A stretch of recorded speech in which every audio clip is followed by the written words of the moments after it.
Hey everybody, welcome back. Today I am actually in the back actual game Nook, the game room in the house that I have been neglecting for, I don't know, a few months mostly. I've been back there because summer and spring has hit, so I got to get back there and just enjoy some stuff. And like a while ago, I had upgraded the bulb in my DLP. If you guys want to watch my old video on the DLP and how nice it looks, you can do that. But I had a problem with the bulb. It had been in storage for about 10, 11, 12 years. I don't know. It's been a long time.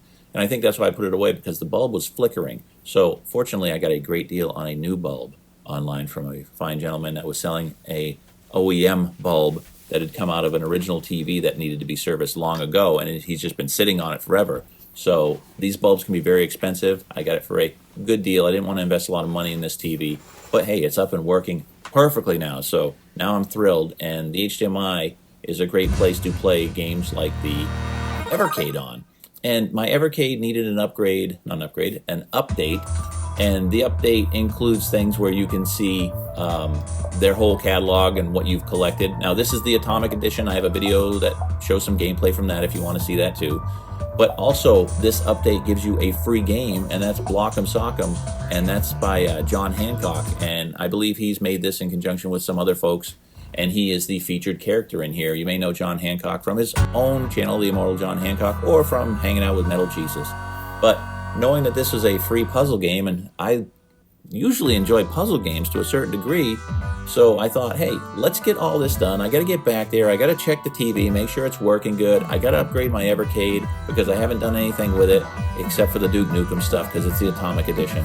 So let's just get all this done in one shot. So I went back and I was like, well, I might as well just record it because I'm having a little fun. So here we go. We're going to play John Hancock's Block'em Sock'em. Did I say that right? Is it Sock'em Block'em? It says Rock'em Sock'em like robots. I guess it's Block'em Sock'em. So the goal is you start with this, your first shot, you can be any color, and the goal is to get down to 4 blocks, and that can get you to the next level. What's left is how many you have to clear and how many tosses you have to do it. I'm down to 8 tosses. So when you throw a colored block up, it will eat up those blocks and then turn into the last color up there. So you can see you're able to just clear out. Now this will turn yellow, but it will also leave that last block. So it gets kind of tricky that the way you want to think about how to clear up at the end. So I can go to purple, now I can do the purple, but then I'd be stuck with purple. Now also, I just cleared so I can leave.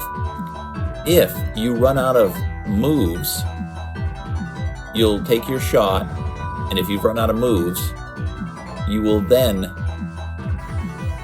get the block back, and it'll turn into a star block again. So it's kind of like taking 2 tosses because you get a penalty, and you'll see that as the gameplay goes along.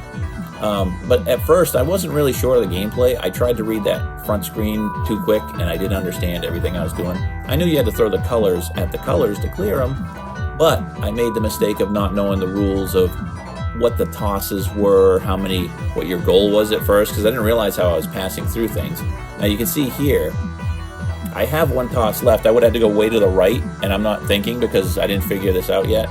So as long as you have a valid toss left, you will not take a penalty and you won't get the star block. So I still had green, and I wasn't realizing, oh, I could have gone way to the right and threw it up there and bounced it across to the left and hit that green one, because I'm a doofus and I'm just trying to figure this game out on the fly.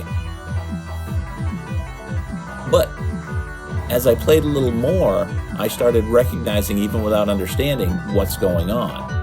And it's a pretty fun game. Now, if you don't have an Evercade to try all this for free, there's a free trial out there. If you go to the Immortal John Hancock, or YouTube channel, whichever, you will find gameplay of this from just a few weeks back, I believe. Maybe it's been about a month. And he will also have links to where you can purchase the game if you don't. And you can just buy, if you use an emulator, you can just buy a SNES ROM or a Genesis ROM for it. And he charges like $5.50, which isn't horrible. And it's probably worth it for a nice little puzzle game like this, but I don't think it goes very long. I'd have to hear, you can hear him talk about it if you have any interest in it, but this was just me trying a nice free game, and I like it. I wish the Evercade had the option to just buy this. I don't think they do. I don't think you can just set up an account and buy some games that just use the internal memory.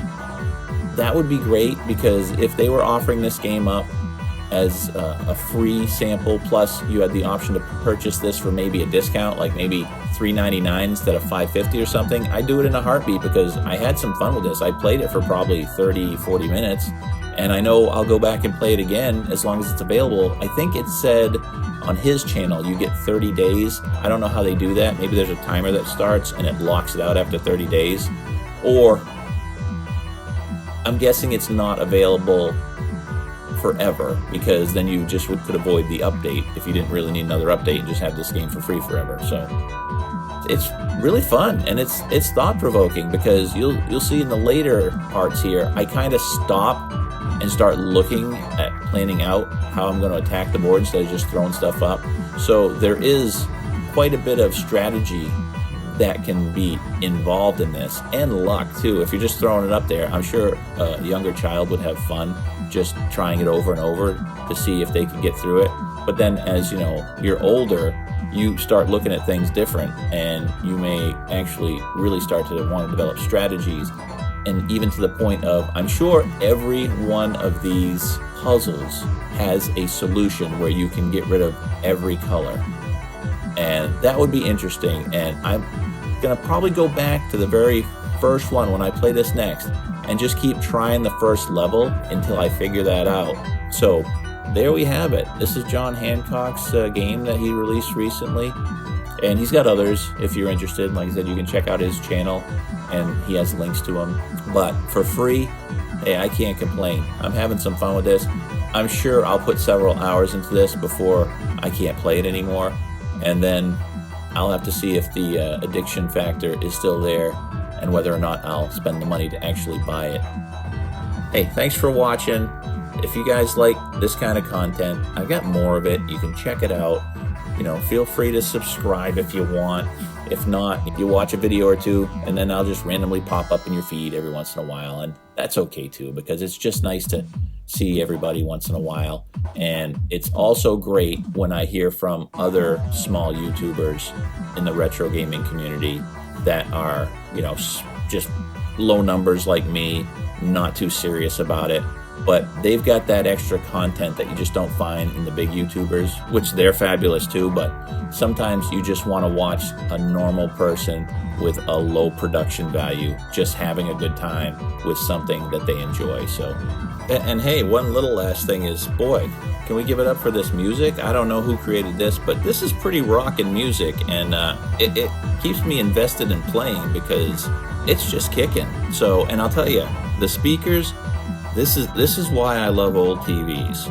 I mean, the new TVs look great, but I'll tell you what, old TVs like CRTs and this DLP have some have some rockin' bass in their speakers, and you just don't get that anymore unless you're buying like a soundbar and stuff. Or I've got our TV hooked up to our stereo system for surround sound and everything.